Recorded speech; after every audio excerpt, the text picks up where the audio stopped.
Welcome to Modern Management of the Older Adult, brought to you by the Institute of Clinical Excellence.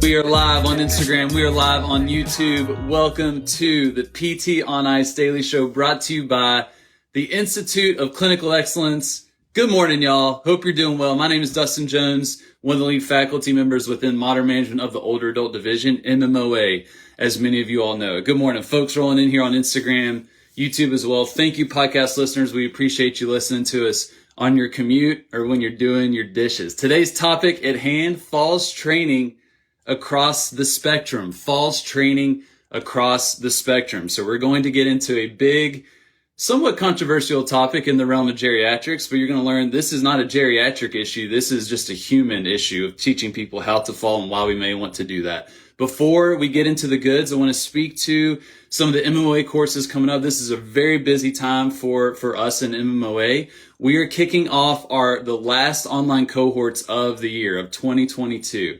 Essential Foundations. MMOA Essential Foundations starts next Wednesday, October 12th. Those seats are filling up. That is an 8-week online course, cohort style, very interactive, weekly assignments, weekly meetings, making sure that you're able to apply that information. For those that have passed and completed Essential Foundations, you have the opportunity to take MMOA Advanced Concepts, which starts tomorrow. There are 3 seats left currently. That is sure to sell out, so I would grab that sooner than later. And then we have our live courses as well. The October 15th, we're going to be up in Anchorage, Alaska, and then over in Delaware. And then November 5th, we're going to be in Cheyenne, Wyoming. So for those that complete all 3 of those courses, Essential Foundations, Advanced Concepts, and Live, you get your cert MMOA. You're certified in modern management of the older adult. Awesome. All right, let's do this. Falls training across the spectrum.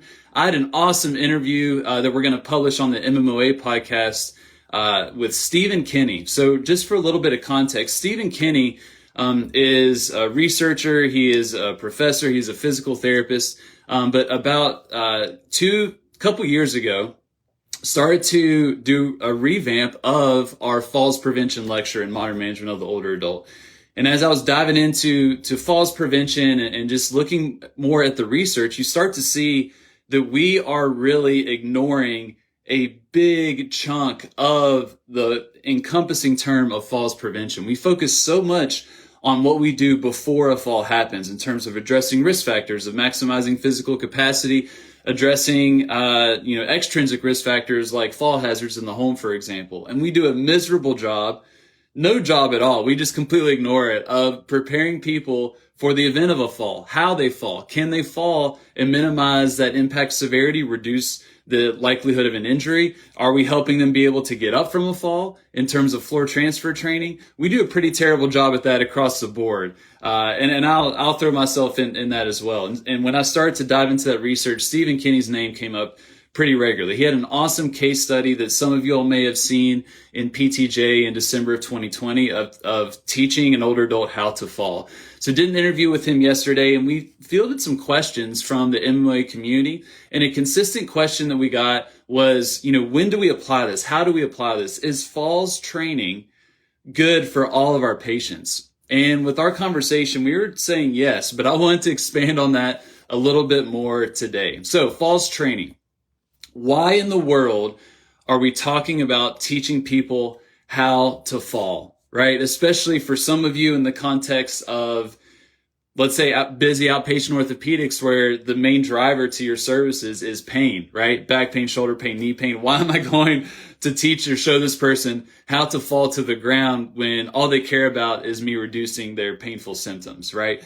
Or if you're in acute care, I've got Bill who's max assist. I'm just trying to get him to be able to frickin' move around his bed without the use of 2 individuals. Why am I worried about a fall with him and training him how to fall? The big thing that we want you to think about is this concept of falls preparedness, of preparing people for the event of a fall. The obvious reason is that you can potentially teach them a skill that's going to reduce the severity of impact that can reduce the risk of injury. Right. And a lot of research is looking at that. They're actually setting people up to the point where they're kind of rigged up. They've got a tether. They trip people or let go. And so these people fall, and they're measuring the impact severity at their hip, at their head acceleration, of how we can reduce the force that the body experiences based on some of these training techniques. That's all good stuff. That's awesome. But a bigger one that we want you all to think about is what teaching people how to fall, what that can do is really improve their fall's efficacy and improve their confidence. If I know if I lose my balance and I can handle my body weight and myself and fall to the ground and not get hurt, my confidence will typically go up. I'm more likely to do things that may scare me, or I may think that I may lose my balance, right? We see this with many of our patients. As soon as they have a fall or they start to notice deficits in their balance, they really start to question a lot of activities. And when they start to question, when the doubt creeps in and the fear creeps in, what happens? What happens to their activity levels?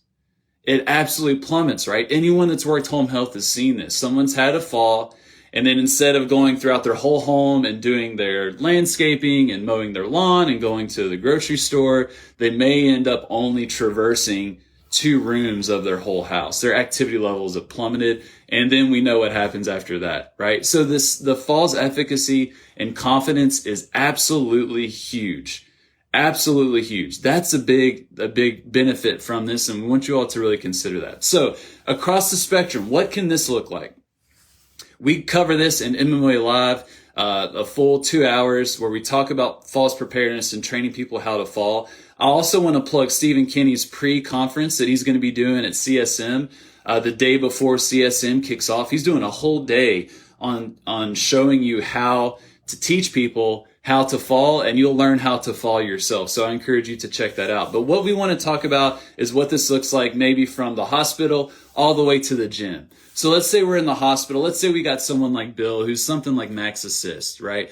Bill may have come down with a gnarly case of pneumonia. He's absolutely wiped out. He's probably got a lot of other issues on board that have been around for a while. He's a max assist individual. What is going to benefit Bill? So if we think about falls training, all we're trying to do is reduce impact severity, right? To reduce the risk of an injury. For someone like Bill, max assist, one of the biggest things that we want to consider is Bill's ability to maybe sit at the edge of the bed, maybe try to sit unsupported. But if he's in that sitting position, is he able to handle himself if he does lose balance? And one of the biggest risk factors for Bill is a head injury.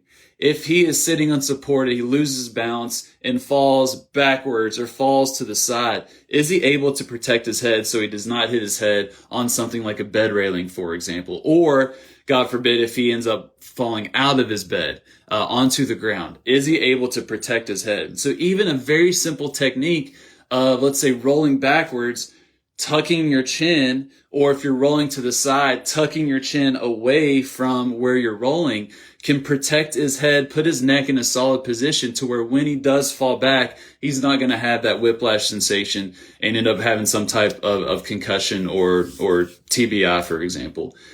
That's how it can apply to Bill. We can also think about what about his upper extremity strength and power and his ability to handle his body weight when he may fall forward or fall to the side. Are his arms able to help out, distribute some of that load, kind of reduce that impact severity? We may be wanting to train some of those activities, maybe plyometric push-ups in a very graded manner for someone like Bill. So we can start to see how that can apply to someone like Bill. Now, let's say Bill goes to a skilled nursing facility. Bill may be a mod assist, min assist at this point. He may be doing some supported standing, potentially. But someone in something like a skilled nursing facility, that's very applicable. We may be doing the same things, right? We may be teaching him to protect his neck, tuck his chin with a backwards roll, with a sideways roll. We may be using upper extremities as well. We also may be doing some things in standing with someone like Bill in a skilled nursing facility when he's a min or mod assist. We may be going up against a wall, maybe a countertop, where we're working on some type of plyometric push-up where he's learning to handle that weight, disperse that load, so he's not fooshing or falling on an outstretched hand. We're still working a lot of things in sitting, but we can start to work on things in standing. Let's say we're in home health. All right, Bill gets discharged. He's at a solid contact guard assist, probably with a walker, probably with a cane, something along those lines. He ain't going out in the community much. He's in home health. What can Bill do in home health? We're going to do all the same things, but we may work on when he does experience a fall, how does he distribute that load? How does he reduce the load? And we can do that in reduced ranges of motion. So instead of doing a full fall from standing, we may get Bill in quadruped. We may get Bill in tall kneeling and working on that forward fall where he is distributing that load, catching his body weight, distributing that load across his arms and not fooshing or falling on that outstretched hand. That is very applicable for someone like Bill. We can work on that backwards roll where he may be sitting on the edge of the bed, rolling backwards, working on tucking his chin, falling to the side and sitting. We may have him stand up a little bit so we increase that range of motion and he's falling back on the bed or a chair or a couch, for example. We can gradually change that range of motion to scale it up for someone like Bill. All right, let's say Bill, you're absolutely crushing it with Bill. That contact guard is no more. That cane is collecting dust in the corner. Bill's going to outpatient. He is independently ambulating, driving that nice Buick sedan to your clinic. What are you going to do with someone like Bill? We're going to continue to increase that range of motion. So instead of sitting and doing a backwards fall, we're going to be in standing. And what we can do is lower that surface gradually to where we're increasing that range of motion of his fall.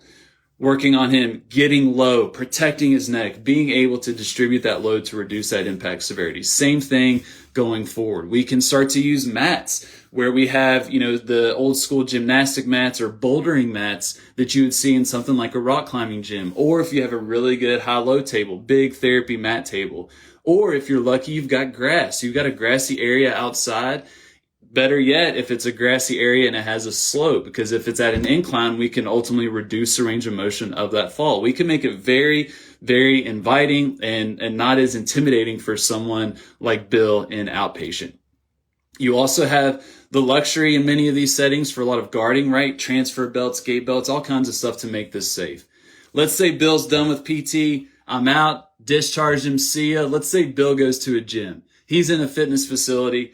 Man, Bill can do all the things. Full standing fall, probably on some type of softer surface. If you're in a CrossFit gym, some of your CrossFit boxes will have kind of the big roll-away mats that a lot of people do gymnastic work on or handstand push-ups, things along those lines. Those are great for falling.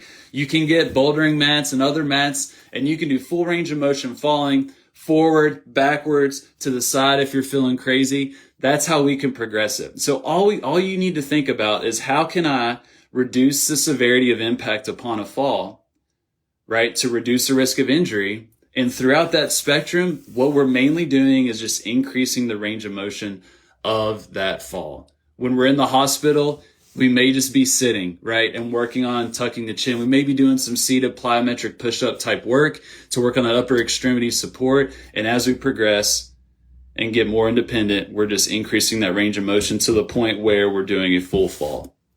Now, if that feels like, what in the world are you talking about? I cannot picture this. I cannot see this. Come to MOA Live. We do a whole 2 hours on this. Go to the pre-con that Stephen Kinney is putting on at CSM, because what's most beneficial about this is when you practice it yourself. I do not recommend you teaching your patient any of these techniques if you don't know how to do it yourself first. And we can walk you through that and make this a much less intimidating thing to think about. Falls training across the spectrum. We can do it, y'all. We can apply it to almost all of our patients.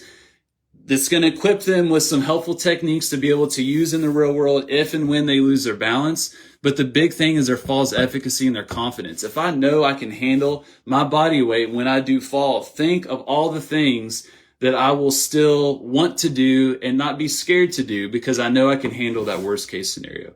And we can do that with our patients. All right, y'all, you have a good rest of your Wednesday. Remember, EF, Essential Foundation, starts next week. Seats are filling up. Advanced Concepts, there's 3 seats left. Be sure to grab that. Y'all have a good one. I'll see you soon. Thank you for listening to the MMOA podcast. If you found this helpful, please share with someone that could benefit. And if you're looking for more practical content to help you better serve older adults, head over to www.mmoa.online. where you can learn more about our free resources, our community, continuing education courses, and our certification. Once again, that's www.mmoa.online. Thanks for listening.